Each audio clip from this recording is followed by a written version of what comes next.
Kumpiyansang naglakad si Azusa papunta sa gusali ng kanyang opisina. Habang papasok siya, napatingin ang ilang empleyado, kinikilala siya bilang taong madalas nananalo ang mga panukala at materyales sa mga parangal. Sa pintuan, iniskan niya ang kanyang ID, ngunit hindi gumalaw ang gate nang subukan niyang dumaan. Pagtingin niya sa ibaba, napagtanto niyang hindi pala ang ID niya ang nascan, kundi isang business card ng serbisyo sa pagtutubero. Samantala, sa departamento ng publicity, kinakabahan si Koskei dahil sa tambak na trabaho na naghihintay matapos nang biglang dumating si Azusa at dumiretso sa kanyang mesa. Bumati sa kanya ang ilang katrabaho habang ang iba ay patuloy na pumapasok sa opisina. Nang matapos ang mga pagbati, mabilis na nagsibalik lahat sa trabaho.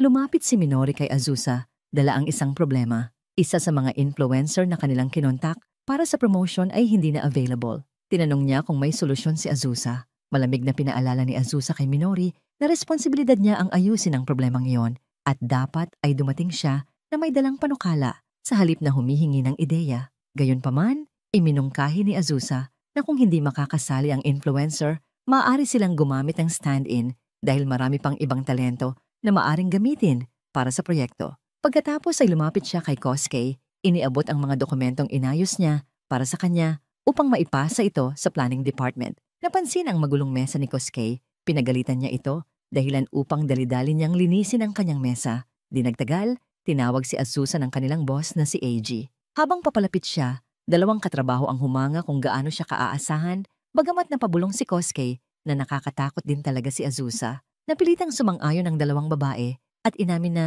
mas mabuti sana kung mas mabait siya. Nang makalapit si Azusa kay AG, ipinaalam nito sa kanya ang tungkol sa isang bagong empleyado na sasali sa kanilang departamento. Nais niyang siya ang magsanay dito. Sandaling lumitaw ang pag-aalinlangan sa mga mata ni Azusa, ngunit pinakalma siya ni AG sa pagsasabing may talento ang bagong dating at mabilis itong makakaangkop. Idinagdag pa niya na magiging kapaki-pakinabang sa kumpanya kung isang bihasa at matagumpay na gaya ni Azusa ang magtuturo dito. Ngumiti si Azusa sa papuri at tinanggap ang gawain, bagamat sa loob-loob niya'y nagdadalamhati siya. Pinaghirapan niyang linangin ang isang malamig at mailap na imahe, partikular, upang maiwasan ang mga imbitasyon sa inuman pagkatapos ng trabaho. Sa kasamaang palad, tila hindi ito namamalaya ni AG at patuloy na iniisip na mahusay ang kanyang pakikitungo sa lahat. Lalong sumama ang pakiramdam niya sa kaisipang iyon, ngunit nagpa siya siyang manatiling propesyonal. Bago pa siya tuluyang makapag-isip pa, isang masiglang boses ang bumati sa departamento. Paglingon ni Azusa, nakita niya ang bagong empleyado, ikaw, na bumabati kay AG. Nang mahuli kang nakatingin siya sa iyo, agad kang nagsorry sa pag-abala sa kanilang usapan. Ipinakilala kayo ni AG sa isa't isa, kaya magalang kang nagpakilala kay Azusa. Malamig kang binati ni Azusa pabalik, bagamat sa loob-loob niya, hindi niya mapigilang humanga kung gaano siya mukhang bata at kaakit-akit. Gayunman, tumanggi siyang ipakita ang kanyang emosyon. Alam niyang ipinagkakatiwala sa kanya ni AG ang responsibilidad na ituro sa iyo ang lahat ng nalalaman niya. Habang nakatingin sa iyo, tahimik siyang nanumpa sa sarili na gagawin niya ang lahat upang sanayin ka. Sa kabila ng kanyang kakulangan sa pakikipag-ugnayan, dinala ka ni Azusa sa merchandising room at ipinaliwanag na nagsimula ang kumpanya bilang isang game developer. Ngunit pinalawak na nito ang operasyon sa iba't ibang industriya tulad ng apparel, real estate at marami pang iba. Binigyang diin niya na dahil saklaw ng kumpanya ang napakaraming larangan, palagi silang humahawak ng iba't ibang proyekto ng sabay-sabay. Mabilis kanyang ipinasyal sa iba't ibang bahagi ng gusali, ang mga mesa nila, ang kusina, ang copy machine, ang pinakamalapit na banyo, at maging ang libreng snack area. Nang matapos, pakiramdam niya'y naipakita na niya sa iyo ang lahat ng mahahalaga. Diretso silang nagsimula sa trabaho, ngunit nagatubiling tumawag ng pansin si Sonyu. Nahihiyang aminin na hindi niya alam kung ano ang mga gawain niya para sa araw na yon. Napagtanto ni Azusa na masyado siyang nadala sa paglilibot at tuluyang nakalimutang ipaliwanag ang aktwal niyang mga tungkulin. Muling kinuha ang kanyang composure, mariin niyang sinabi na sasama ka sa kanya sa isang business meeting at sa ngayon, ang papel mo ay sumunod at obserbahan siya. Bago sila umalis, iginiit niyang magsanay muna kayo ng pagpapalitan ng business cards dahil mahalaga iyon sa profesional na etiketa. Sinubukan ni Azusa magpakita ng halimbawa, ngunit sa pagpupumilit niyang buksan ang card holder, aksidenteng nabuhos lahat ng laman nito sa sahig. Namula siya sa kahihiyan sa sarili at napatigil habang mabilis namang pinulot ni Yu ang mga nagkalat na cards at magalang na iniabot muli sa kanya. Ayon sa plano, Sinalubong ni na Azusa at Yu ang mga bisita sa pintuan ng kumpanya at inihatid sila sa silid ng pulong. Sa panlabas, mukhang perpekto ito, ngunit sa loob-loob niya'y nagugulo siya sa matamang tingin ni Yu na lalo lamang nagpapakonsensya sa kanya. Naging mahirap para kay Azusa ang pulong dahil buong oras niyang kinakalaban ang sariling nerbiyos. Pagkatapos ng meeting, pinuri siya ni Yu kung gaano siya kagaling at kaprofesional tingnan, bagamat pakiramdam niya'y ubos na ang kanyang isipan. Napansin niyang malapit na ang oras ng tanghalian at napaisip kung tama bang siya bilang nakakatanda ang magyaya sa kanya kumain sa labas. Nagsimulang ngumiti si Azusa sa sarili habang iniisip ang isang magandang restaurant na maaari nilang puntahan. Napansin ni Yu ang nangiti niya, ngunit nagulat nang bigla itong magbago tungo sa pagkataranta. Sa kanyang isipan, nag-aalala si Azusa kung baka maituring na harassment ang pagyaya niya sa kanya para kumain ng tanghalian. Nababahala rin siya na baka magmukha siyang malamig o hindi madaling lapitan kung hindi siya mag-imbita. Lalong lumala ang kanyang kaba habang iniisip kung anong uri ng maliit na usapan ang kaya niyang gawin habang sila'y kumakain. Napansin ni Yu ang kanyang balisa at nagkomento tungkol dito. Namula si Azusa at biglang nagdeklara na may isa pa siyang meeting at sinabi kay Yu na mauna na siyang kumain ng tanghalian. Nang wala siya, mabilis siyang umalis, pilit na tinatakpan ang pamumula ng kanyang mukha.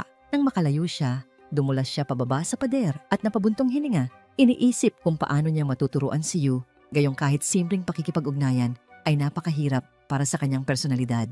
Sa pagtatapos ng araw, nilapitan siya ni Yu upang sabihing uuwi na siya. Tinugon ito ni Azusa, ngunit sa loob-loob niya, pinagalitan niya ang sarili dahil masyado siyang naging malamig ang dating. Bago umalis, nagpasalamat si Yu sa kanya sa pag-aalaga sa kanya at umamin na sobrang kinakabahan siya sa kanyang unang araw. Sinabi ni Azusa na normal lang para sa mga baguhan ang magkamali at sinigurado niyang palagi niya siyang maaasahan. Nagbigay pa siya ng ilang salita ng papuri bago ito tuluyang umalis. Habang palabas si Yu, nakipagkwentuhan pa ang iba nilang katrabaho tungkol sa kanyang unang araw. Kinagabihan, habang naglalakad si Azusa pa uwi sa madilim na kalsada, nakaramdam siya ng pagkakasala. Napagtanto niyang mas inuna niyang intindihin ang kanyang sariling imahe kaysa mag-focus sa nararamdaman ni Yu. Nagpasya siya na bukas ay magiging mas maingat at mas diretso siya sa pakikitungo dito. Kinabukasan, nakikipag-usap ng kaswal si Yu sa mga katrabaho nang biglang dumating si Azusa. Malamig na sinabing lumayo sila sa daraanan niya. Agad silang nagbigay daan. Umupo si Azusa sa kanyang mesa. Palihim na ipinagmamalaki ang sarili dahil sa palagay niya'y normal siyang nakabati sa lahat nang hindi namamalayang nakakatakot pala ang dating niya. Maya-maya, inatasan niya si Yu na gumawa ng draft para sa isang manga studio, sabay abot ng mga sample ng sarili niyang dating gawa bilang sanggunian. Habang abala si Yu sa paggawa, nanumpa si Azusa na ngayong araw na ang pagkakataon upang sa wakas ay maimbitahan niya itong kumain ng tanghalian. Nang kalaunan ay lumapit si Yu upang ipasuri ang kanyang trabaho. Itinuro ni Azusa ang ilang pagkakamali at inutusan siyang baguhin ang mga seksyon na yon. Bago pa ito makapagsimula, mahigpit niyang idinagdag na gawin niya ang rebisyon pagkatapos ng tanghalian. Napagdesisyonan ni Azusa na ito na ang perpektong pagkakataon para maimbitahan si Yu sa lunch. Ngunit nang lingunin niya ito, nagtaka siya sa pagkawala niya. Para lang makita itong bumalik sa mesa, dala ang isang tasa ng instant noodle. Agad niya itong pinagalitan dahil sa pagkain ng hindi malusog, ngunit ipinaliwanag ni Yu na siya'y nagtitipid. Pinili ni Azusa na huwag nang makipagtalo at tumalikod na lamang. Nakaramdam ng pagkakasala na siya'y nahuli sa tamang tiyempo at baka naging masyado siyang mabagsik, lalo na't hindi naman niya alam ang tungkol sa sitwasyon sa pera ni Yu. Gayunpaman, napansin ni Yu ang malungkot na anyo sa mukha niya. Sa isang maliit na diner, kumakain si Azusa ng sariling tanghalian habang nakakaramdam ng kakulangan bilang isang mentor. Naalala niya kung paanong minsang dinala siya ng sarili niyang mentor sa parehong kainan. Nagbabahagi ng mga salita ng karunungan at paghikayat habang sabay silang kumakain. Ang alaala ay lalo lamang nagpabigat sa kanyang damdamin ng kabiguan. Naputol ang kanyang pag-iisip nang tumunog ang kanyang telepono. Mabilis niyang tinapos ang pagkain bago tawagan. Pabalik si Ritsu. Habang naglalakad pabalik sa opisina, pinag-usapan nila ang mga trabahong natitira pang asikasuhin. Nagpasalamat si Ritsu. Pagkatapos ay pinayuhan siyang mag-practice ng small talk ng mas madalas. Binanggit din niya ang tungkol sa collaboration cafe na dati nilang ginawa. Tiwalang muling lalapit ang kainan para sa panibagong proyekto. Sumang-ayon si Azusa, iniisip na magiging magandang pagsasanay iyon para kay Yu. Natuwa si Ritsu nang marinig na mayroon na siyang mentee. Tinukso niya si Azusa na mag-aana ng baguhan. Batid niyang hindi ganoon kalakas ang kasanayan nito sa pakikipag-ugnayan. Habang tahimik na kinukumbinsi ni Azusa ang sarili na maayos naman ang nagawa niya ngayong araw, tuwirang sinabi ni Ritsu na ang kanyang maiikling sagot ay hindi matatawag na totoong usapan. Mula sa kanyang opisina, minasdan niya si Yu at binalaan si Azusa na ang mga kabataang empleyado ngayon ay hindi magdadalawang isip na lumipat ng trabaho kung mararamdaman nilang hindi sila nasusuportahan. Agad na nag-alala si Azusa na baka umalis si Yu dahil sa kanyang kakulangan bilang mentor. Iminungkahi ni Ritsu na subukan niyang magbasa ng self-help book, ngunit napakunot noo si Azusa sa ideya, iginiit na hindi niya kailangan ng kwento ng tagumpay ng iba para sabihing paano siya dapat magbago. Sa puntong yon, tinapos niya ang tawag at bumalik sa opisina. Habang lumulubog ang araw, tinatapos na rin ng publicity department ang kanilang trabaho para sa araw na yon. Natapos ni Azusa ang sarili niyang gawain at umuwi. Dumaan muna sa bookstore upang bumili ng ilang self-help na libro tungkol sa komunikasyon at pagiging mentor. Pagdating sa kanyang apartment, napagtanto niyang nakalimutan niyang bumili ng hapunan. Nang buksan niya ang refrigerator, wala siyang nakita at nagkasya na lang sa cup noodles. Pinagalitan niya ang sarili sa pagkain ng parehong bagay na pinunan niya kay Yu, bagamat pinagaan niya ang loob sa pagsasabing sinabayan naman niya ito ng vegetable juice. Pagkalubog niya sa mga libro, natuklasan niya na ang unang tuntunin upang maging isang matagumpay na boss ay batiin ang lahat ng may sigla at ngiti. Naalala niya ang malamig niyang pagbati noong umaga at napagtanto niyang ginawa niya ang kabaligtaran. Para mag-practice, kumuha si Azusa ng maliit na salamin at sinubukan ang iba't ibang ngiti at pagbati. Gayunpaman, napansin niyang masyadong matigas at nakakatakot ang kanyang refleksyon, kaya't agad niyang isinuko ang pagsasanay at nagpa siya na lumipat sa susunod na payo. Sabi ng libro, imbes na maging mahigpit, dapat niyang palakasin ang loob ng kanyang alaga sa pamamagitan ng papuri. Nalito siya sa payo dahil alam niyang darating ang panahon na kailangan niyang itama ang mga pagkakamali ni Yu. Nakaupo sa sofa, nagsimula siyang magtanong sa sarili kung talagang bagay ba siyang maging mentor. Nabaling ang kanyang isipan nang maalala ang cup noodles na naiwan niyang nakabukas. Nang silipin niya ito, sobra na itong naluto. Nalungkot siya, pero binasag ang chopsticks at nagsimulang kumain. Kinabukasan ng umaga, nagising si Azusa at napagtanto niyang napahaba ang kanyang tulog. Kinabahan siya at nagmamadaling nag-ayos. Iniisip kung anong impresyon ang may iwan kay Yu kung siya ay mahuli. Sa kabutihang palad, nagawa niyang pabilisin ang kanyang routine at nakarating sa opisina na maayos ang anyo. Doon niya nakita si Yu na masayang bumati sa kanya. Handa na sanang bumati si Azusa, ngunit natigilan siya nang marinig sina Akemi at Minori na pabulong na pinag-uusapan siya. Sabi nila, mahigpit at nakakatakot siya at ang tanging dahilan kung bakit nakakalusot siya sa kakulangan sa social skills ay dahil napakahusay niya sa trabaho. Masakit iyon at nabitawan ni Azusa ang kanyang tablet na nagpakita ng mga sticky notes na puno ng paalala tungkol sa komunikasyon. Mabilis na pinulot ni Yu ang mga ito at maingat na ibinalik ang tablet sa kanya. Habang kinukuha yon ni Azusa, napansin ni Yu ang lungkot sa kanyang mukha na hindi niya tuluyang naitago. Agad siyang nagpakalma at mariing sinabi kay Yu na dapat na silang magsimula ng kanilang araw. Ngunit bago siya makaalis, nilapitan ni Yu ang dalawang nagchitsismis na kasamahan. Sa magaan na tono, sinabi niya kung gaano siya kaswerte na nasa ilalim ng paggabay ni Azusa dahil nakita na niya ang mabait na panig nito. Nagulat sina Akemi at Minori na biglang napagtanto na narinig ni Azusa ang kanilang chismis. Pagbalik ni Yu sa tabi ni Azusa, nagpaumanhin siya sa kanyang ginawa. Umiwas ng tingin si Azusa at matigas na sinabi na hindi siya magpapasalamat bago mahina at tahimik na bumulong ng isang salamat. Habang naglalakad sila papunta sa kanilang departamento, awkward na sinubukan ni Azusa na tanungin kung gusto niyang mag-lunch sila ng sabay. Ngunit hindi nakuha ni Yu ang pahiwatig at simpleng sumagot na kakain ulit siya ng noodles. Pero sa pagkakataong ito, may kasamang veggie stick para mas maging healthy. Tahimik na nakikinig ang lahat sa silid pulong habang ipinapresenta ni Azusa ang kanyang plano para sa nalalapit na collaboration cafe. Isa sa kanilang mga laro, Racing Girls, ay mag-host ng isang maid cafe event kung saan ang mga karakter ay lilitaw bilang mga maid. Samantala, ang loob ng cafe ay ididisenyo muli upang maging katulad ng mapa sa laro para maranasan ng mga bisita ang isang mas malalim na immersion. Tahimik na nakamasid si Yu mula sa gilid, humahanga kung gaano kakomportable at professional si Azusa habang nagsasalita sa harap ng lahat. Pagkatapos ng pulong, sinamahan ni na Azusa at Yu ang kanilang mga bisita hanggang sa labas ng gusali. Ipinahayag ng kanilang mga partners ang labis na excitement para sa proyekto. Sinasabing ang huling collaboration ay naging matagumpay at nagdala ng maraming bagong tagahanga. Pagkaalis ng mga bisita, seryosong sinabi ni Azusa kay Yu na sasali rin siya sa Collaboration Cafe. Iniutos niyang repasuhin ni Yu ang kanyang mga plano at tapusin ang ilang dokumento gamit ang mga naunang gawa ni Azusa bilang sanggunian. Habang papasok na muli si Azusa, lihim niyang ipinangako sa sarili na ngayong araw na ito, sa wakas ay iimbitahan na niya si Yu sa tanghalian. Ngunit nang iskan niya ang kanyang ID sa gate, lumabas na invalid ito. Maling card pala ang ginamit niya. Pagbalik sa opisina, napansin ni Azusa si Yu na naglalaro ng Racing Girls. Tumingin si Yu sa kanya at nagtanong, "Naglalaro ka rin ba ng mga games na ikaw mismo ang nagmamanage?" Tumango si Azusa, "Oo, nakakatulong kasi ito para mas maintindihan ko kung ano ang gusto ng mga customers. Nararanasan ko mismo kung paano nila nilalaro." Ang hindi niya binanggit ay tunay siyang nag-e-enjoy sa paglalaro. Para tulungan si Yu, inutusan niya itong magpatuloy sa pag-practice bago tapusin ang sarili nitong proposal. Sumunod si Yu at nagsimulang maglaro. Ngunit agad siyang bumangga sa unang ikot pa lang.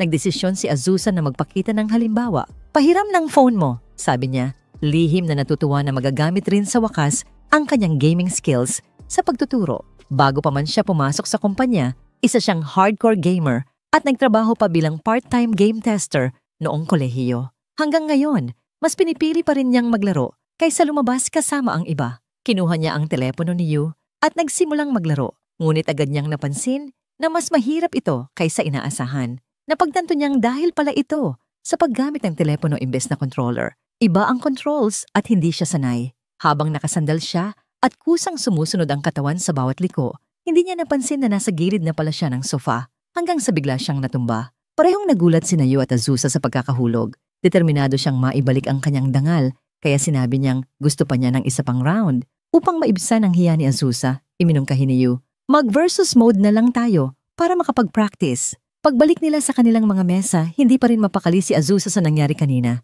Sa halip na ipakita ang kanyang husay, pareho si Azusa ay nagmukhang hindi maasahan at habang pinag-isipan pa niya ang nangyari kanina, narinig niya ang magkakaklase sa trabaho na nag-anyaya sa isa't isa na mag-lunch. Narealize niyang baka ito na ang perpektong pagkakataon para imbitahan si Yu.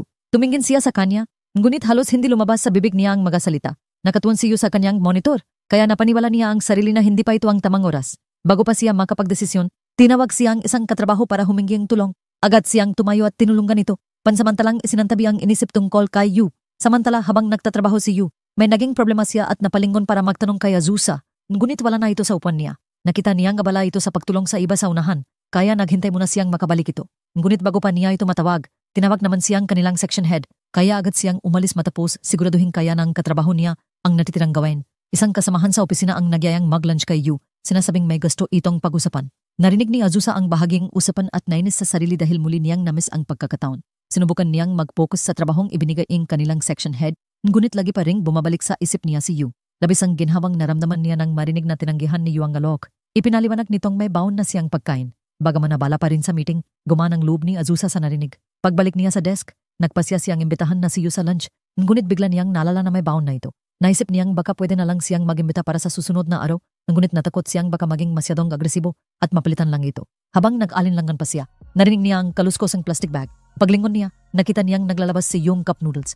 Napakunot ang ni Azusa, kaya ipinaliwanag ni Yu na nagtitipid siya. Ngunit nanganggako siyang kakain ng mas mayos sa susunod na buwan kapag nakapag-ipon na siya. Hindi na siya nagdalawang isip, bigla niyang inanunsyo na siya na ang taya sa lunch. Nagumpisang tumanggi si Yu, ngunit matigas ang tono ni Azusa. Sinabing tungkulin niyang alaga ng kalusugan ng kanyang junior upang makapagtrabaho ito ng mayos. Walang nagawa si Yu kundi pumayag.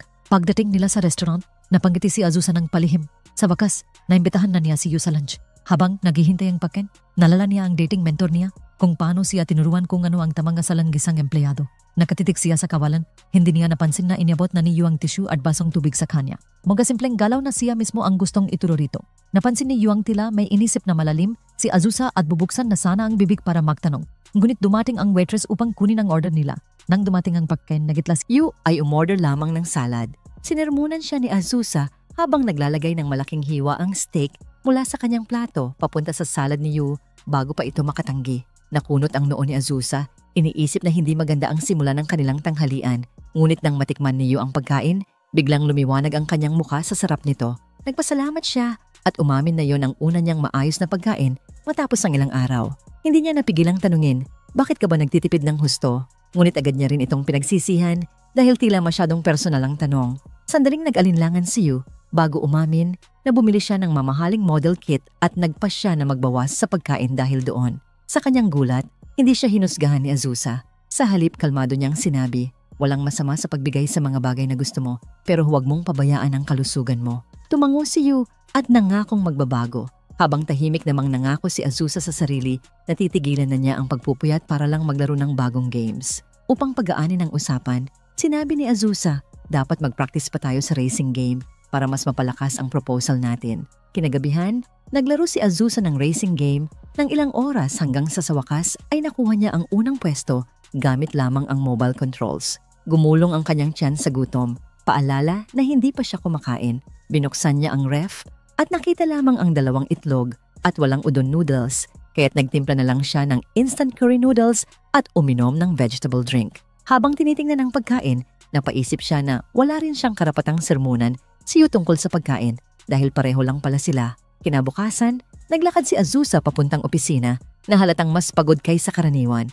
Nagpuyat siya kagabi, kakalaro ng Racing Girls. Kahit pagod, masaya pa rin siya dahil alam niyang kaya na niyang sagutin anumang tanong ni Yu tungkol sa laro. Sa trabaho, napansin ni Azusa na tila may gumugulo kay Yu na nakaupo sa tabi niya. Napangiti siya, naaalala kung gaano rin siya kabalisa noon nang siya ay baguhan pa lang.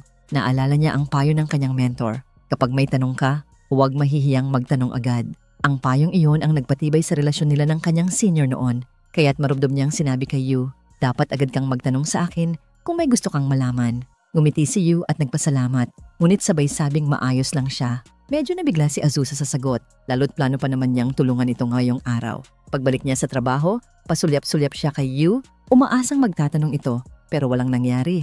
Nagkunwari siyang kukuha ng tubig, umaasang lalapitan siya ni Yu, ngunit nanatiling tahimik ito. Sa huli, sinubukan pa rin niyang hikayatin si Yu na magtanong, ngunit muli itong tumangging mag-abala. Umupo si Azusa sa sofa, iniisip kung bakit hindi pa rin siya nilalapitan ni Yu. Nagsimula siyang mag-alala na baka nakalikha siya ng malamig na impresyon at na ang tanghalian nila kahapon ay hindi sapat para magmukha siyang madaling lapitan.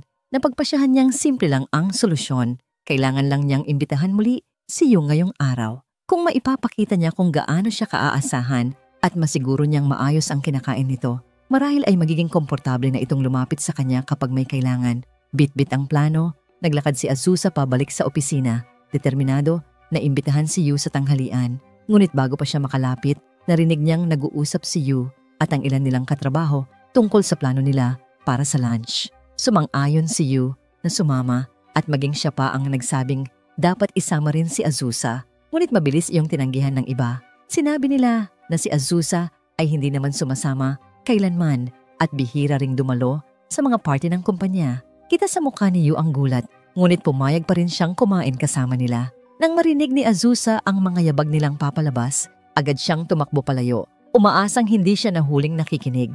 Pagkasara ng pinto ng elevator, sumilip siya mula sa sulok. Labis na nadismaya sa sarili dahil muli niyang nabigong imbitahan si Yu. Nagpasya siyang magtanghalian mag-isa sa kalapit na parke. Habang kumakain ng payak na pagkain, napaisip siya kung gaano kabilis matuto si Yu at kung gaano na ito kahusay. Nakaramdam siya ng kaba. Kung magpapatuloy ito sa ganitong bilis, baka hindi na niya kailanganin pa ang mga turo niya. Napagtanto rin niyang hindi naman niya na ipapakita kay Yu ang mga magagandang katangian niya nitong mga nakaraang araw. Bago pa siya tuluyang malugmok sa pag-iisip, tumunog ang kanyang telepono. Isang tawag mula sa isa nilang business partner, kaya agad niya itong sinagot sa kalmadong tono na nakasanayan na niya. Samantala, napadaan si Yu at ang kanyang mga kasamahan sa parke habang pauwi na sa opisina. Napansin ni Yu si Azusa na abala sa pagtatrabaho kahit oras ng pahinga. Saglit siyang natigilan, tahimik na humanga bago siya tinawag ng mga kasamahan at nagmadali siyang sumunod. Pagtatapos ng araw, napansin ni Azusa na si Yu ay nananatili pa rin sa mesa nito. Sinubukan niyang mag-alok ng tulong, ngunit sinabi ni Yu na kailangan na lang niyang ayusin ng kaunti ang proposal at naayos na niya ang lahat ng iba pa. Sa labasan ng gusali, ipinasok ni Azusa ang kanyang card, ngunit hindi pa tuluyang lumabas sa gate. May kirot sa dibdib niyang iwan si Yu mag-isa sa trabaho, kaya bumalik siya patungo sa kanilang departamento. Pagkarating niya roon, at makita si Yu na nakatutok sa mesa, bigla siyang nakaramdam ng hiya sa pag-aakalang maiistorbo niya ito. Tahimik siyang sumubok pumasok, ngunit agad siyang nahuli ni Yu. Nataranta si Azusa at dali-daling nagpaliwanag na bumalik siya dahil may nakalimutan pa siyang tapusing gawain. Umupo siya at binuksan ang kanyang computer, pilit na nag-aangkin ng kalmadong anyo. Lumipas ang oras at kalaunan ay pinaalalahanan niya si Yu na dapat na silang umuwi dahil malapit nang umalis ang huling tren. Tumanggi si Yu. Sinabing malapit na siyang matapos, ngunit nagpasalamat sa pag-aalala ni Azusa. Sinabi rin niyang mauna na itong umalis. Pagkatapos, halos mahina ang boses ng aminin ni Yu na labis siyang na-inspire sa proposal ni Azusa. Hindi lang sa paraan ng pagkakasulat nito, kundi pati sa dedikasyon at disiplina niyang ipinakita sa trabaho. Idinagdag niyang gusto niyang makalikha ng isang proyekto na maipagmamalaki ni Azusa. Nang lumingon siya upang tingnan ito, nagulat siya nang makita ang mga luha sa mga mata ni Azusa. Agad niyang inabot ang isang kahon ng tissue at sinabi ni Azusa na mabuti ang magsikap pero hindi dapat masyadong pinipilit ang sarili. Idinugtong pa niyang mahusay na ang ginagawa ni Yu mas mahusay pa nga kaysa sa kanya noong nagsisimula pa lang siya. Nagpasalamat si Yu. Sinabing nagpapasalamat siya sa kabaitan ni Azusa at sa pagturing nitong mag-alaga sa kanya, lalo na nang ilibre siya sa tanghalian. Alam daw niyang mas gusto nitong kumain ng mag-isa. Nataranta si Azusa at biglang nasabi, "Hindi, gusto ko talagang kumain kasama ka. Hindi yun pabigat sa akin." Pagkatapos ay bigla niyang namalayan kung ano ang kanyang nasabi. Kaya namula ng todo ang kanyang muka. Upang maitago ang kahihiyan, mariin niyang sinabi kay Yu na tapusin na lang ang kanyang trabaho. Nang matapos na si Yu, nag-book si Azusa ng taxi para sa kanilang dalawa. Ngunit dahil natagalan ng proseso, nakatulog si Yu habang naghihintay. Tahimik na inilagay ni Azusa ang kanyang coat sa balikat ni Yu at maingat na tinali ang kanyang scarf sa leeg nito. Nagising si Yu, nagulat sa dami ng nakabalot sa kanya, habang si Azusa naman ay tahimik na ngumiti, kontento at payapa habang magkasamang naghihintay ng kanilang sasakyan. Inanyayahan sina Azusa at Yu upang pag-usapan ang plano para sa nalalapit na inuman party dahil isa sa kanilang mga katrabaho ay magpapakasal na. Nakaramdam si Azusa ng takot nang marinig ang salita na kasal, naaalala niya kung paano siya pinipilit ng kanyang ina na makilala ang isang lalaki kamakailan lang. Ipinaliwanag ng kanilang boss na balak niyang pagsamahin ang kasal at welcome party ni Yu sa iisang event. Dagdag pa niya, gusto niyang si Yu ang mamahala sa pag-organisa dahil magiging magandang pagkakataon ito para matutunan niya kung paano mag-entertain ng mga bisita. Hiniling din niya kay Azusa na tulungan si Yu sa pagpili ng angkop na restaurant at paghahanap ng regalo para sa magkasintahan. Sumang-ayon si Azusa, ngunit sa loob-loob niya ay nababahala. Bihira siyang makihalubilo sa mga katrabaho at wala siyang ideya kung saan gusto ng mga tao kumain, lalo na kung anong klaseng regalo ang bibilhin.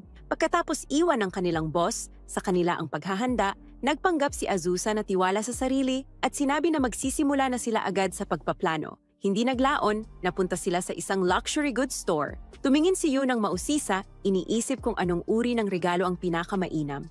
Ipinaliwanag ni Azusa na ang pagbibigay ng regalo ay mahalagang kasanayan, hindi lang sa opisina, kundi pati na rin sa pakikisalamuha sa lipunan. Habang naglilibot si Yu sa mga display, palihim na inilabas ni Azusa ang kanyang telepono at naghanap kung ano ang magiging angkop na regalo. Ikinaiinis niya ang kanyang kakulangan sa karanasan dahil sa kanyang introverted na ugali, marami na siyang kasal na hindi napuntahan at hindi na niya maalala ang huli niyang nadaluhan. Naalala pa niya na hindi siya inaanyayahan sa mga kamakailang kasal dahil hindi siya nagpapakita ng interes noon. Gayunpaman, determinado siyang tulungan si Yu ng tama, kahit na pareho silang walang ideya. Napansin niya ang isang estante na puno ng mga mug. Isang partikular na set ang pumukaw sa kanyang atensyon, magkasintahang mug na may nakaka-adorable na disenyo ng pusa. Napansin ni Yu ang banayad na kislap sa kanyang mga mata nang kunin niya ito para mas mapag-aralan. Dahil sa kuryosidad, lumapit si Yu at tinanong kung sa tingin niya ay magandang regalo ang mga mug. Nagulat si Azusa sa biglaang lapit ni Yu, kaya nahulog ang isa sa mga mug at nabasag sa sahig. Agad na humingi ng tawad si Yu sa pagkaistorbo. Ngunit iginiit ni Azusa na hindi ito kasalanan niya. Nang dumating ang sales lady upang tingnan, hindi maiwasan ni Azusa na manghinayang sa kanyang karaniwang pagiging clumsy. Sinubukan niyang ipilit na bayaran ang nabasag na mug, ngunit nagtanong si Yu kung may ibang pares na magagamit dahil gusto niyang bilhin iyon.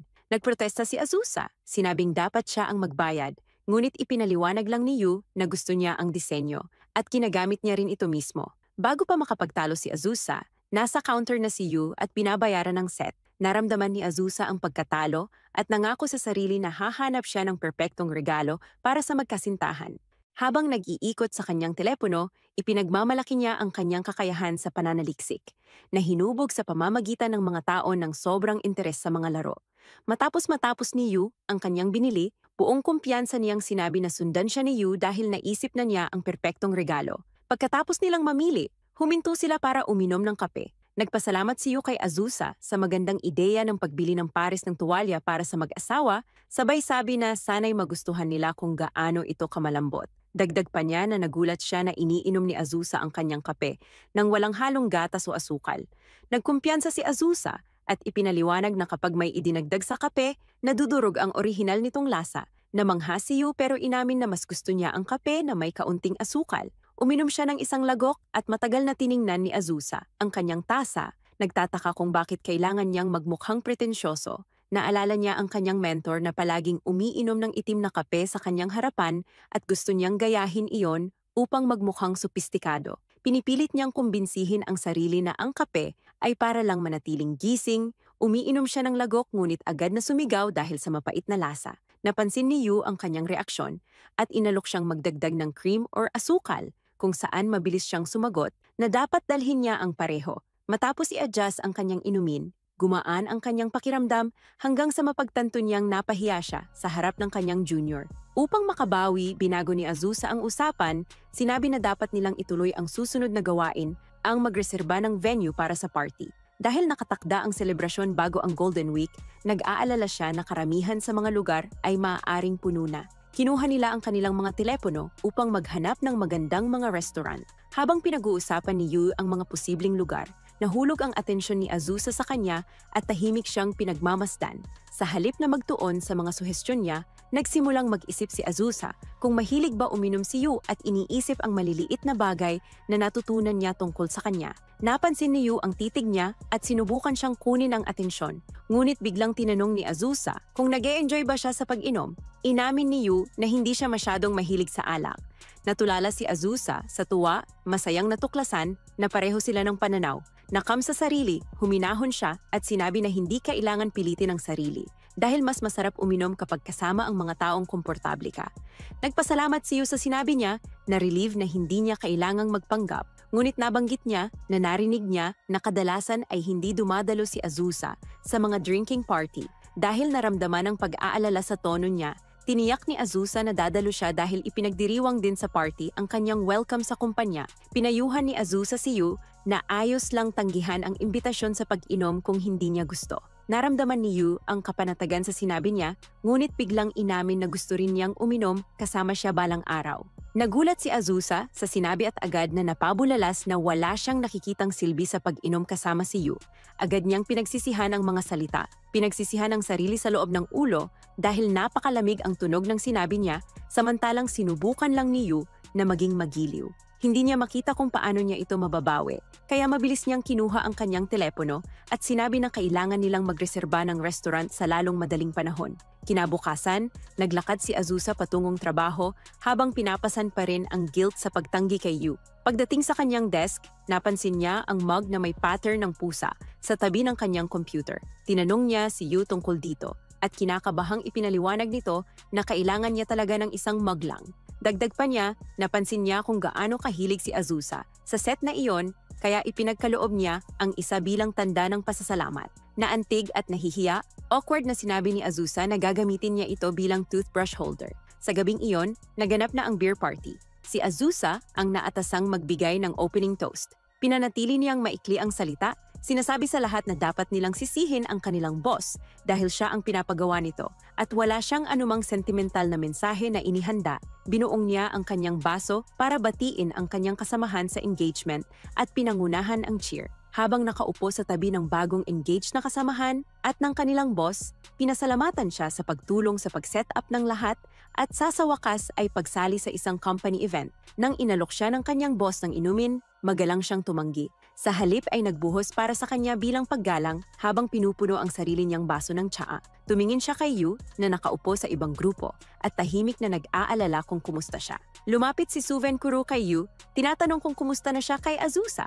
Tumingin si Yu sa direksyon niya at ngumiti bago sagutin na mahusay silang nagkakasundo. Inamin ni Kuro na nag-aalala siya dahil karamihan sa mga baguhan ay natatakot sa kanya. Sabi ni Yu na nagpapasalamat siya na nasa ilalim siya ng gabay ni Azusa dahil tinutulungan at itinutuwid siya nito sa tuwing kailangan niya. Natuwa sa sagot, pinat sa likod ni Kuro si Yu at hinikayat siyang mag-relax at i-enjoy ang gabi. Pinanood ni Azusa ang interaksyon mula sa kanyang mesa, may halong pagkabahala ang tingin. Sa huli, tumayo siya at lumapit sa kanila. Nagulat ang parehong lalaki nang bigla siyang lumitaw sa likuran nila, kunin ang inumin ni Yu at ininom ito sa isang lagok. Matatag na sinabi niya na si Yu ay kanyang mentee at hindi siya pwedeng umupo lamang at hayaang inumin ni Yu ang anumang ibinibigay sa kanya nang hindi niya ito nasusubukan muna. Natuwa sa nakikitang pagiging sosyal ni Azusa, natawa si Kuro at nagbuhos ng isa pang inumin para sa kanya. Sa huli naupo si Azusa sa pagitan ni Kuro at Yu, ramdam na ang epekto ng alkohol sa kanya. Nag-alok si Mina Ray ng kaunting pagkain at nang subukan ni Kuro na ibuhos kay Yu ang isa pang inumin, mabilis na bumuhos si Azusa ng isang baso ng tsaa at itinulak iyon sa harap niya. Iginiit na iyon na lang ang dapat niyang inumin. Sinabi ni Kuro na dapat hayaan na lang si Yu na uminom ng kaunti. Nahihiya, nagpaumanhin si Azusa at pumunta sa banyo. Matapos ang ilang sandali, napansin ni Yu na hindi pa siya bumabalik. Sumilip siya sa pinto at nakita si Azusa sa labas. Lumapit si Yu upang alamin ang kalagayan niya at nagkunwaring ayos si Azusa, ngunit sa huli, inamin niya na bahagya siyang nasusuka. Sinabi niya na mauuna na siya pauwi at inalok siya ni Yu na dalhin ang kanyang mga gamit. Pagbalik ni Yu sa silid, ipinahayag ng iba ang kanilang pagkadismaya sa pag-alis ni Azusa, lalo na't ito ang unang beses niyang sumali sa isa sa kanilang party. Iginiit ni Kuro na pwede namang umuwi si Azusa, pero si Yu ay dapat manatili at ipagpatuloy ang pag-inom kasama nila. Sinubukan ni Yu na lumayas upang dalhin ang mga gamit ni Azusa, ngunit hindi siya pinayagan ng kanyang mga kasamahan. Ipinahayag niya na nakatanggap siya ng tawag mula sa isang kliyente na hindi nasisiyahan sa performance ni Yu at kailangan niyang kausapin ito kaagad. Ngunit nang mapansin niya ang banayad na sulyap ni Azusa, na-realize niyang binibigyan siya nito ng pagkakataong makalabas. Kumilos ng kasabay ng senaryo, humingi siya ng paumanhin sa grupo at mabilis na lumayas upang ayusin ang bagay sa trabaho. Habang nakatayo sa isang bangko, maingat na tinanong ni Azusa kung natatakot ba siya sa kanya bilang mentor. Ipinaliwanag niya na napansin niyang kinakabahan si Yu sa party at nagtataka kung siya ang sanhi. Inamin ni Yu na kinakabahan siya pero dahil ito ang unang office party niya, kaya wala itong kinalaman kay Azusa. Matapos ang sandaling katahimikan, dahan-dahang ngumiti si Azusa at sinabi kay Yu na ang mabagal at malalim na paghinga ay makakatulong tuwing kinakabahan siya. Ngumiti si Yu pabalik at sinabi na hindi niya iniisip na nakakatakot si Azusa. Sa katunayan, mabait ito sa kanya mula simula pa lang. Maingat niyang naaalala ang unang pagkikita nila nang kinakabahan siya habang nire-rehearse ang kanyang interview at aksidenteng napalampas siya ni Azusa. Sinabihan siya ni Azusa na huminga ng malalim at dahan-dahan at tratuhin ang interview bilang pagkakataon na makilala ang kumpanya. Nagpasalamat siya noon at simula noon, naging mausisa siya tungkol kay Azusa.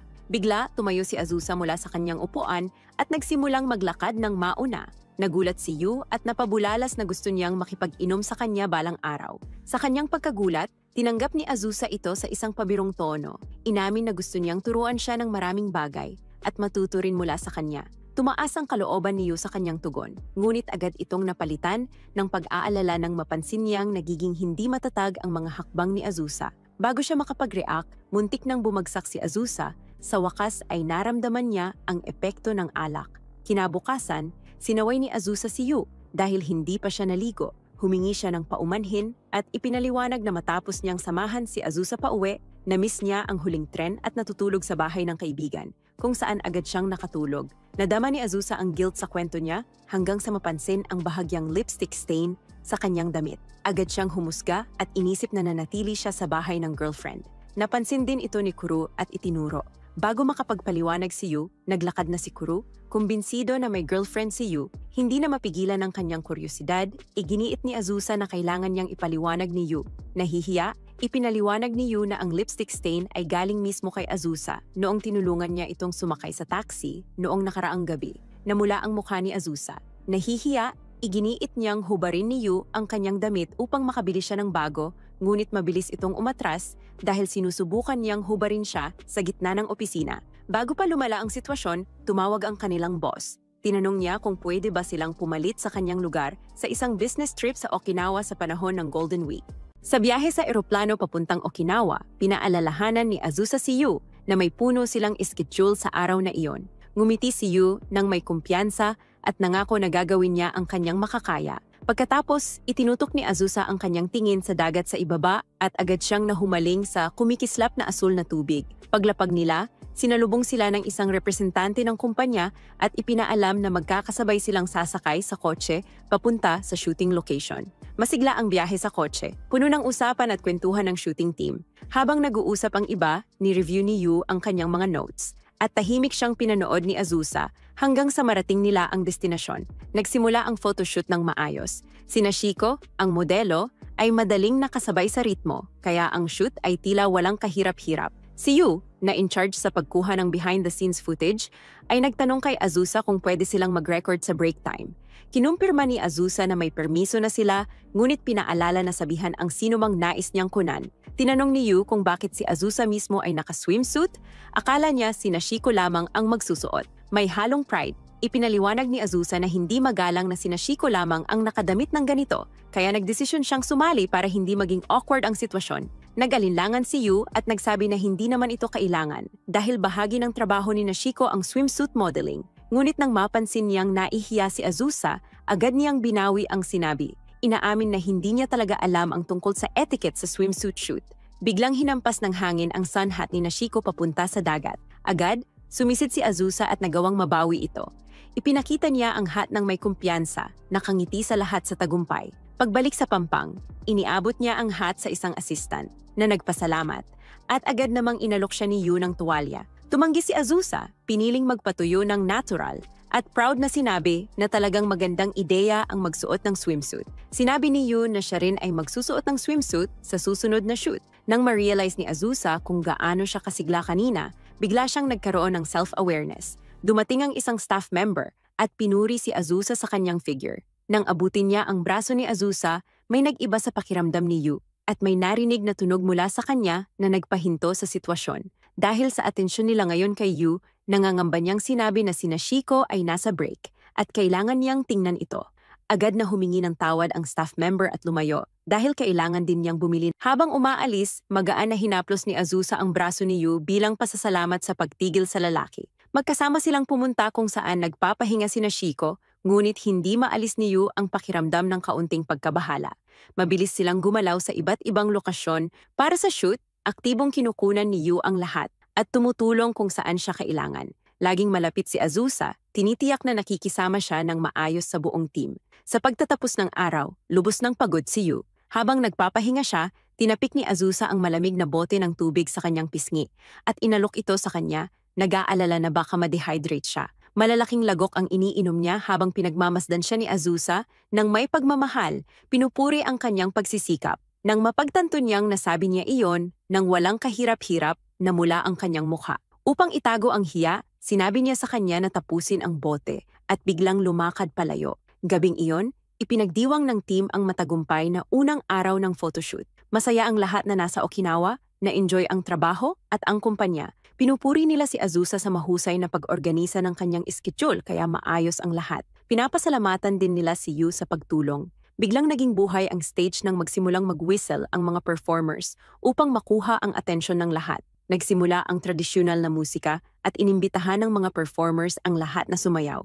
Inutusan ng mga performers ang mga lalaki na gawin ang rock movement habang ang mga babae ay paper. Na-excite ang team at nagpasya silang sumali. Hinihikayat sina Yu at Azusa na sumayaw din. Nabahala si Azusa at sinubukang tumanggi, masyado siyang nahihiya para aminin na hindi siya marunong. Hinikayat siya ni Yu at agad na nagsimulang sumayaw sa ritmo. Bagamat mali-mali ang mga hakbang niya at tila nakakatawa. Dahil nahihiya siya na nag-atubili habang ang kanyang junior ay napakatapang, nilamon ni Azusa ang kanyang hiya at sumali. Ngumiti si Yu nang makita siyang sumasayaw sa tabi niya. Hindi naglaon, buong team ay sumasabay sa musika. Kahit si Azusa ay nalampasan ang kanyang unang kaba at nakangiti ng maliwanag kasama ang lahat. Hindi mo maiwasang mapansin kung gaano siya kaganda kapag nakangiti siya sa kanya. Pagkatapos ng gabi, sa hotel, bumagsak si Yu sa kanyang kama, nalilito sa kanyang nararamdaman kay Azusa. Biglang tumunog ang doorbell at nang buksan niya ang pinto, nakita niya si Azusa na nakatayo roon. Iniabot ni Azusa sa kanya ang ilang creams, binanggit na sobrang sunburned niya. Tumingin si Yu sa kanyang balat at na-realize na nakalimutan niyang maglagay ng sunscreen. Pinasaway siya ni Azusa, pinaalalahanan na dahil PR ito para sa isang sunscreen brand, kailangan niyang ipakita sa kliyente. Habang umaalis si Yu, magaan na hinaplos ni Azusa ang braso niya bilang pasasalamat sa pagpigil sa lalaki. Nagpatuloy silang dalawa papunta sa lugar kung saan pahinga sina Shiko. Bagaman si Yu ay hindi maalis sa isip ang kakaibang kaba. Mabilis silang gumalaw sa iba't ibang lokasyon para sa shoot. Si Yu ay aktibong nagfi-film sa lahat at tumutulong saan man siya kailangan.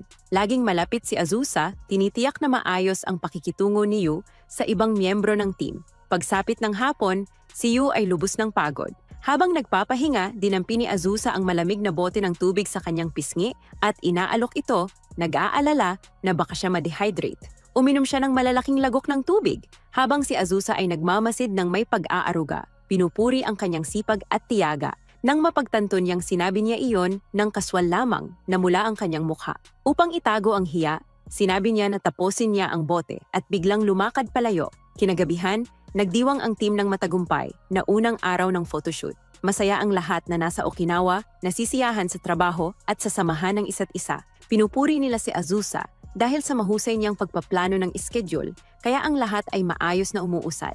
Pinapasalamatan din nila si Yu sa kanyang tulong. Biglang naging buhay ang entablado ng humuni ang mga performers para kuhain ang atensyon ng lahat. Nagsimula ang tradisyonal na musika at iniimbitahan ng mga performers ang lahat na sumali sa sayaw.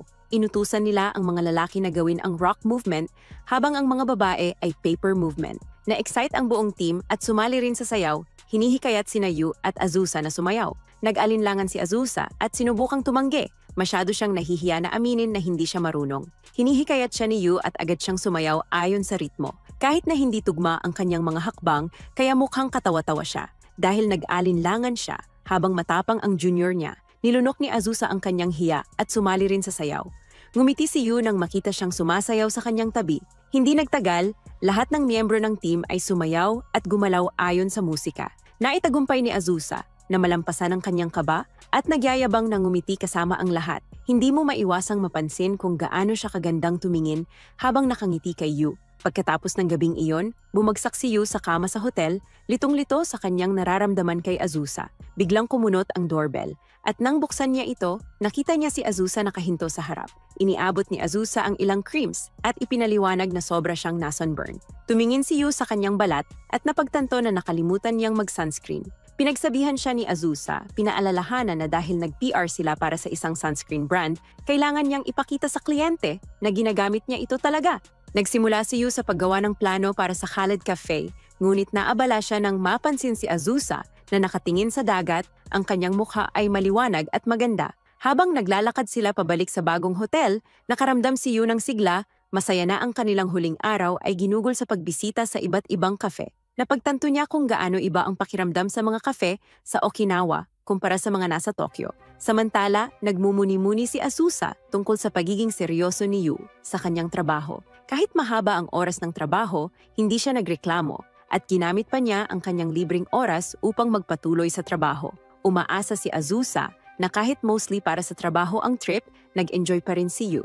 Napansin ni Yu na nagiging tahimik si Azusa at tinanong siya, kaya mabilis siyang nagpasalamat sa mga behind-the-scenes footage na kakailanganin nila. Pagdating sa hotel, nalaman nila ang hindi inaasahang balita. Ipinaalam ng staff na isang kwarto lamang ang nare-reserve para sa kanila. Sinubukan nilang linawin ito sa staff, ngunit iginiit ng staff na ganito talaga ang reservation. Hindi alam ni Azusa na si Minori, na humawak ng booking, ay nagkamaling nag-reserve ng single room na may 2 kama, iniisip na pareho lang ito. Tiningnan ni Azusa kung pwede pa silang mag-book ng karagdagang kwarto, ngunit fully booked na lahat para sa Golden Week. Walang ibang pagpipilian, kaya napagpasyahan niyang tanggapin na lang ang kwarto at ayusin ang angkop na pagkakaayos pagkapasok nila. Pagkatapos, naligo si Azusa at nagmuni-muni tungkol sa kanilang sitwasyon. Kahit na may twin beds ang kwarto, naiisipang matulog sa parehong espasyo ay nakakanerbiyos para sa kanya. Sandaling naisip niyang mag-book ng ibang hotel, ngunit napagtanto niyang malabo nang makahanap ng available na kwarto sa ganitong oras ng holiday. Huminga siya ng malalim, iniisip kung paano lagi siyang naaakit sa ganitong malas na sitwasyon. Sa isa pang work trip, minsang kinailangang mag-share ng kwarto kay Kenzaki, ang kanyang mentor. Bagaman nervous din siya noon, Pinagaan ni Kenzaki ang sitwasyon sa pamamagitan ng pag-order ng cake at siningil ito sa kumpanya bilang kompensasyon sa booking mistake. Nais malaman ni Azusa kung ano ang maaari niyang gawin para kay Yu upang maging komportable, kaya lumabas siya ng banyo at bumalik sa kwarto. Napansin niyang wala si Yu sa living room. Sa halip, nag-aayos siya ng kanyang mga gamit. Ipinaalam ni Yu kay Azusa na gugugulin niya ang gabi sa malapit na Manga Cafe upang siya ay magkaroon ng kwarto para sa sarili. Habang papalabas na si Yu, pinigil siya ni Azusa. Iginiit na ganitong mga bagay ay nangyayari at okay lang sa kanya na mag-share ng kwarto kay Yu. Dagdag pa niya na may nangyari ring ganito sa kanya noon. Nag-atubili si Yu, hindi pa rin komportable sa ideya. Ipinaliwanag ni Azusa na minsang kinailangang mag-share ng kwarto sa kanyang mentor, isang taong labis niyang hinahangaan, at naging maayos naman ang lahat. Inaamin niya na nag-enjoy sila noon, ngunit gayunpaman, iginiit ni Yu na baka mas mabuti kung umalis na lang siya. Nakahawak na sa doorknob, biglang lumitaw si Azusa sa kanyang tabi, hawak ang kanyang telepono na may nakabukas na racing game at hinamon siyang makipag-rematch. Tumingin si Yu sa kanya nang sandaling nagulat bago siya tinukso ni Azusa dahil natatakot siyang matalo. Natawa si Yu at nagpa siya na manatili at tinanggap ang hamon. Pinaalala kay Azusa na wala siyang napanalunang round noong huli silang naglaro. Hindi nagtagal, nagkalat ang mga merienda sa sala habang patuloy silang naglalaro ng round pagkatapos ng round. Nahihirapan si Azusa sa mobile controls gaya ng dati, sinisisi si Yu sa pandaraya tuwing bumibilis ang kotse nito papunta sa finish line. Napansin ni Yu na hindi ginagamit ni Azusa ang turbo boost at ipinakita niya kung paano ito gamitin. Sa halip na magalit, nagpasalamat si Azusa, nakangiti at idineklara na tiyak na matatalo niya siya ngayon. Ang kanyang sigla ay nagpapapula sa pisngi ni Yu na inisip ni Azusa na isa na namang sunburn.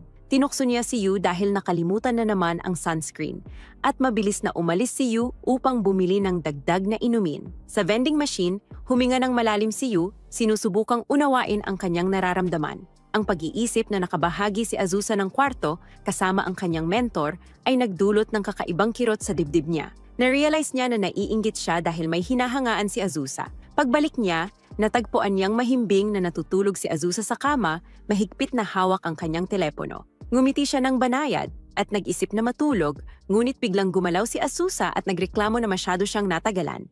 Iginiit niya na hindi siya matutulog hanggat hindi niya siya natatalo. Ngumiti si Yu at pumayag, naglaro kasama siya buong gabi. Kinabukasan, halos mahuli nila ang kanilang flight pa uwi, nagmamadaling pumasok sa airport na may dalang bag. Kahit na halos hindi natulog, pakiramdam ni Yu ay presko. Nagbigay sa kanya ng maraming ideya ang biyahe para sa kanilang call-out cafe. At higit pa rito, tunay niyang na-enjoy ang oras. Inamin ni Azusa na nag-enjoy din siya, nakangiti habang sabay silang tumatakbo. Habang pinapanood siyang nakangiti sa tabi niya, naramdaman muli ni Yu ang init sa pisngi nang paalalahanan siya ni Azusa na puno ng schedule ang ilang araw ang lumipas. Inanunsyo sa ulat ng panahon na magkakaroon ng malakas na ulan at bagyo sa lungsod. Kaya ipinayo sa lahat na manatili na lang sa bahay. Gayunman, kahit narinig iyon, alam ni Azusa na kailangan pa rin niyang pumasok sa opisina dahil sa ilang mahahalagang gawain at bigla niyang naalala si Yu. Bilang kanyang mentor, sinabi niya sa sarili na hindi siya pwedeng magpabaya at kailangang siguraduhin niyang makakauwi si Yu ng maaga ngayong araw. Habang naglalakad, napatigil siya sandali sa paggunita ng kanilang biyahe ni Yu, ngunit agad din niyang itinaboy ang alaala at nagpatuloy.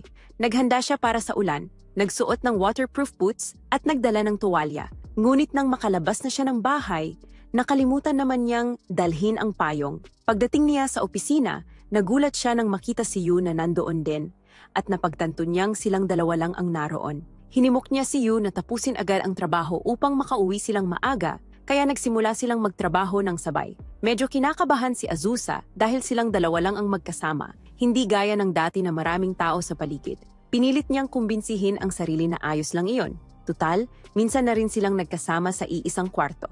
Ngunit sa loob-loob niya, iniisip pa rin niyang sana ay naiwasan iyon. Habang patuloy ang ulan, lalong lumakas ito at kailangan nilang pumunta sa isang meeting. Bagaman handa si Azusa sa ulan dahil sa kanyang boots, si Yu ay hindi. Kaya pinagalitan niya ito at sinabihang maghanda ng mas maayos sa susunod. Ngunit pagdating nila sa lobby, naalala ni Azusa na naiwan niya ang payong sa bahay at napagtanto kung gaano siya kakatawa matapos niyang sermunan si Yu tungkol sa pagiging handa. Siya mismo ay nakalimot.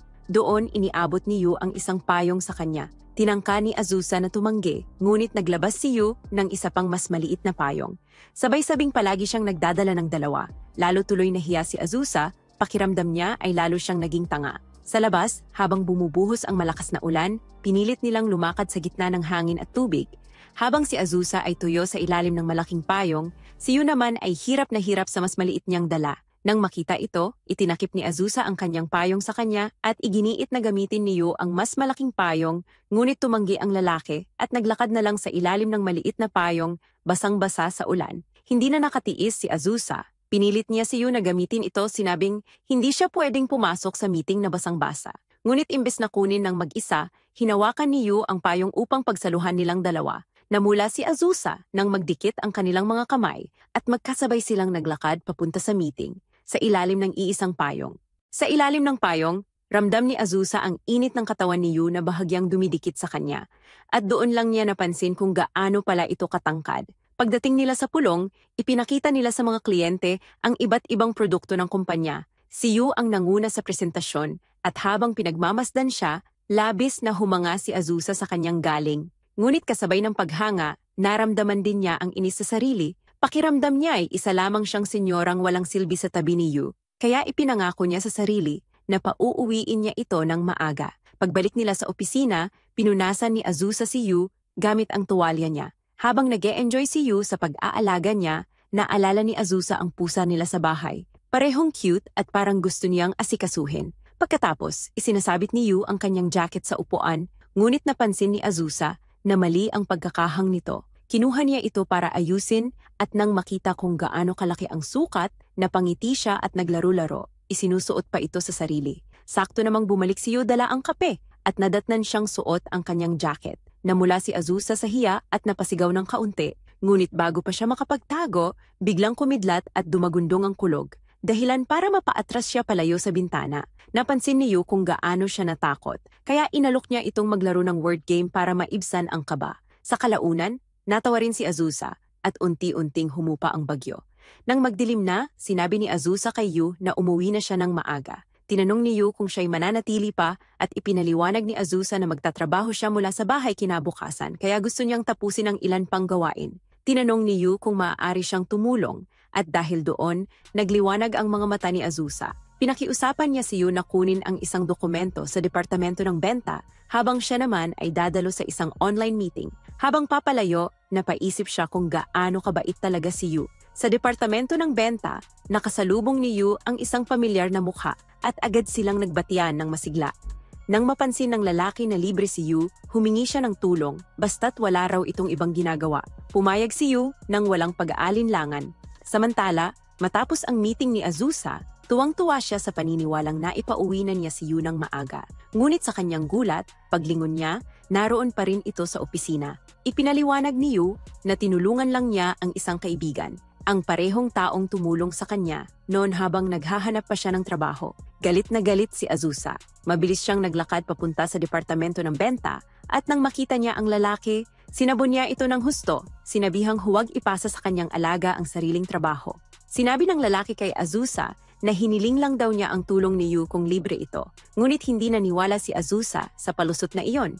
Mariin niyang sinabi na bilang mga nakatatanda sa trabaho, alam nilang pareho na halos walang junior ang tumatanggi sa utos ng senior at malinaw na inabuso ng lalaki ang kabaitan ni Yu. Tinitigan niya ito ng diretso sa mata at mariing sinabi, huwag mong ipapasa kay Yu ang trabaho mo, lalo na kung magpapagawa ka pa ng overtime sa kanya. Pag-alis ni Azusa, napayuko ang lalaki at humingi ng tawad kay Yu. Ngumiti naman si Yu at tahimik na nagpasalamat kay Azusa sa pagtatanggol sa kanya. Sinabi ni Azusa na dapat matuto siyang tumanggi kapag ayaw niya at tumango si Yu bilang tanda ng pag-unawa. Makalipas ang ilang oras, nang pauwi na sila, lumakas bigla ang bagyo. Halos tangayin na si Azusa ng hangin habang pilit niyang hinahawakan ang kanyang payong. Napansin iyon ni Yu, kaya lumapit siya at inalok si Azusa na mag-share na lang sila ng payong. Bilang junior mo, tungkulin kong tulungan ka, pero bilang lalaki, kaya kong labanan ang hangin para protektahan ka, sabi ni Yu habang hinahawakan ng mahigpit ang payong. Namula si Azusa ngunit tinanggap ang alok at sabay silang naglakad sa gitna ng malakas na ulan at hangin. Habang tinatabunan siya ni Yu, naramdaman niya kung gaano ito kalakas at kung gaano kaseryoso ang kilos nito para sa kanya. Napapula siya sa hiya at tuwa. Ngunit nang humampas muli ang malakas na hangin, napasubsob si Yu palapit sa kanya. Sinabihan niya itong lumayo ng kaunti para hindi mabasa, ngunit ngumiti lang si Yu at mahinahong sabi, "Mas mabuti kung ikaw na lang ang lumapit sa akin." Lalong namula si Azusa. At nang lumakas palalo ang hangin, wala na siyang nagawa kundi lumapit ng todo. Halos magdikit ang kanilang mga balikat habang naglalakad laban sa unos. Sa tren pa uwi, katahimikan lang ang namagitan sa kanila, pareho silang naiilang, ngunit may ngiti sa labi habang nagpasalamat sa isa't isa sa maghapong trabaho. Pagbaba ni Azusa, iniabot ni Yu sa kanya ang payong. "Ito, gamitin mo pa uwi," sabi niya. Ngumiti si Azusa at, bilang kapalit, iniabot ang tuwalyang ginamit niya kanina. "Para matuyo mo ang sarili mo pagdating mo," anya. Pag-uwi ni Azusa, inilapag niya ang payong ni Yu sa tabi ng kanya. Saglit siyang natigilan, dun niya naramdaman na may kakaibang tibok na sa puso niya para kay Yu. Samantala, si Yu naman ay nakaupo sa kanyang kwarto, hawak ang tuwalyang bigay ni Azusa, at tulad din niya, hindi maiwasang mapangiti habang iniisip siya. Makalipas ang ilang araw, pinaplano ni Azusa na anyayahan si Yu na uminom sa labas, inisip kung paano niya ito maririz o mapapalapit sa kanya. Ngunit bago pa man niya masabi ang imbitasyon, nahuli niya si Yu na may kasamang ibang babae. Napaisip si Azusa kung sino ito, pinaghihinalaan niyang isa ring bagong empleyado. Biglang inimbitahan ang babae si Yu na sumama sa fireworks festival kasama niya. Bagamat nakaramdam ang kaunting selos, natuwa rin si Azusa na nakakaroon ang magkakaibigan si Yu mula sa magkakapwa baguhan. Ngunit ilang sandali pa, lumapit ang ilan sa kanilang magkakatrabaho, nagsasabing gusto rin nilang sumama.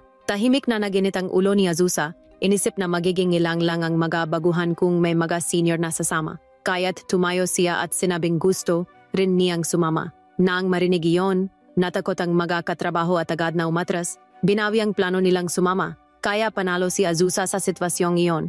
Pagkatapos, agad niyang sinabi sa magabaguhan na nagbibiro lang siya at dapat silang mag-enjoy sa festival ng sila-sila lang. Ngunit kapwa sina Yu at ang babae ay naganyaya sa kanya na sumama. Doon ipinakilala ang bagong babae ang sarili niya bilang si Mio, isa ring bagong empleyado mula sa ibang departamento. Ipinaliwanag ni Mio na ang totoong plano ay para lahat ng mga bagong empleyado sa kumpanya ay magkasamang lumabas at mag-enjoy. Ipinakita pa ni Mio kay Azusa ang reservation, ang pinakamagandang pwesto para sa fireworks, at namangha si Azusa nang makita iyon. Isinip niya na mas mabuting ang mga baguhan na lang ang pumunta upang hindi sila mailang sa harapang mga senior. Ngunit nagpumilit si Mio na sumama si Azusa dahil matagal na ron niyang gustong makipag-bonding at makosapito. Kinagabihan, nag-isip si Azusa kung ano ang isusuot. Naalala niyang festival iyon, kaya naisip niyang magsuot ang yukata. Naalala rin niya na binilhan siyang isang kanyang ina, kaya tinawagan niya ito upang itanong kung nasaan. Excited ang ina niya, inisip na para iyon sa isang date. Ngunit agad niyang sinagot si Azusa na hindi wala namang ganun. Hiningi ni Azusa ang larawan ng yukata, at nang makita niya ito, napanggiwi siya dahil mukhang sobrang cringe-worthy. Kaya napagpasyahan niyang bumili na lang ang bago. Kinabukasan, pumunta siya sa tindahan ang yukata,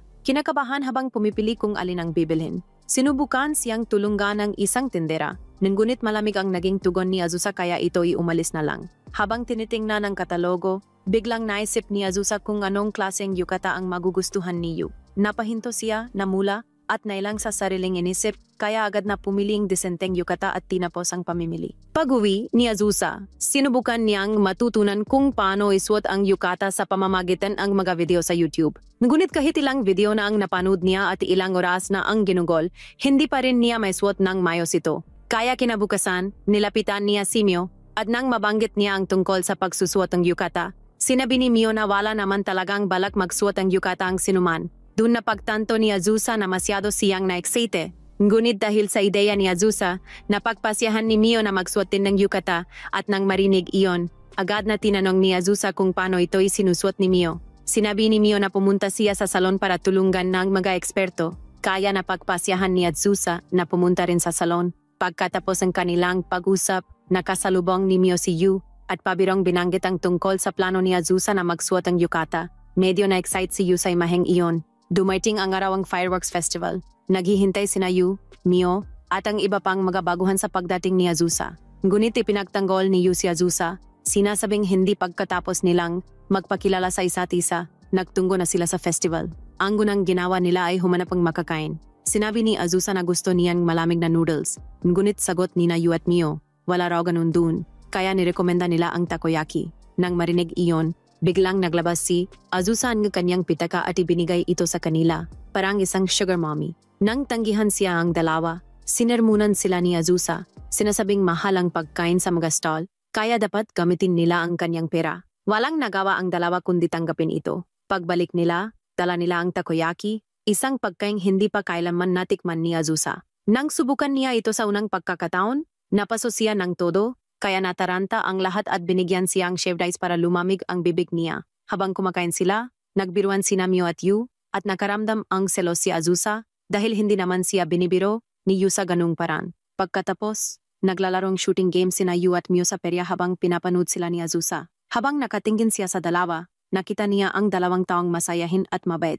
Isang uring kabaitan at init na pakiramdam niya ay wala siya. Pag-uwi ni Azusa, sinubukan niyang matutunan kung paano isuot ang yukata sa pamamagitan ang mga video sa YouTube. Ngunit kahit ilang video na ang napanood niya at ilang oras na ang ginugol, hindi pa rin niya may suot ng mayos ito. Kaya kinabukasan, nilapitan niya si Mio at nang mabanggit niya ang tungkol sa pagsusuot ng yukata, sinabi ni Mio na wala naman talagang balak magsuot ang yukata ang sinuman. Doon na pagtanto ni Azusa na masyado siyang na-excite. Ngunit dahil sa ideya ni Azusa, napagpasyahan ni Mio na magsuot din ng yukata at nang marinig iyon, agad na tinanong ni Azusa kung paano ito isinusuot ni Mio. Sinabi ni Mio na pumunta siya sa salon para tulungan ng mga eksperto, kaya napagpasyahan ni Azusa na pumunta rin sa salon. Pagkatapos ang kanilang pag-usap, nakasalubong ni Mio si Yu at pabirong binanggit ang tungkol sa plano ni Azusa na magsuot ang yukata. Medyo na-excite si Yu sa imaheng iyon. Dumating ang araw ang fireworks festival. Naghihintay sina Yu, Mio, at ang iba pang mga baguhan sa pagdating ni Azusa. Ngunit ipinagtanggol ni Yu si Azusa, sinasabing hindi pagkatapos nilang magpakilala sa isa't isa, nagtungo na sila sa festival. Ang gunang ginawa nila ay humanap ng makakain. Sinabi ni Azusa na gusto niyang malamig na noodles, ngunit sagot ni Yu at Mio, wala raw ganun dun, kaya nirekomenda nila ang takoyaki. Nang marinig iyon, biglang naglabas si Azusa ng kanyang pitaka at ibinigay ito sa kanila, parang isang sugar mommy. Nang tanggihan siya ang dalawa, sinermunan sila ni Azusa, sinasabing mahal ang pagkain sa mga stall, kaya dapat gamitin nila ang kanyang pera. Walang nagawa ang dalawa kundi tanggapin ito. Pagbalik nila, dala nila ang takoyaki, isang pagkain hindi pa kailanman natikman ni Azusa. Nang subukan niya ito sa unang pagkakataon, napaso siya ng todo, kaya nataranta ang lahat at binigyan siya ang shaved ice para lumamig ang bibig niya. Habang kumakain sila, nagbiruan sina Mio at Yu, at nakaramdam ang selos si Azusa dahil hindi naman siya binibiro ni Yu sa ganung paraan. Pagkatapos, naglalarong shooting game sina Yu at Mio sa perya habang pinapanood sila ni Azusa. Habang nakatingin siya sa dalawa, nakita niya ang dalawang taong masayahin at mabait. Isang uring kabaitan at init na pakiramdam